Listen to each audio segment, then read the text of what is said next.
على الماده اللي هتدهنيها الوش. شايفين الساده دوت اللي انا ما دهنتش وشه. بسم الله ما شاء الله، القاع بتاعه لونه حلو.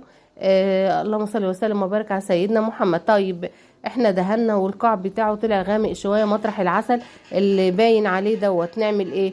هاتي المبشره بتاعتك يا حبيبتي الضيقه وابشريه عند الجهه الضيقه كده، او يعني المكان الخرام الضيقه بتاعت المبشره، وابشريها كده هتروح معاكي على طول اهي. ده هنا بعد ما بشرتها بالمبشره، بس دي اللقطه دي ما جاتش معايا عفوا. القاع بقى لونه حلو ورجع لطبيعته تاني، علشان شلنا العسل اللي كان اتحرق من تحت دوت، او اخد اللون، او هو مش محروق بس الكرمل شويه.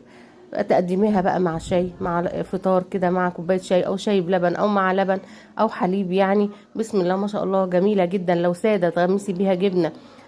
اللهم صل وسلم وبارك.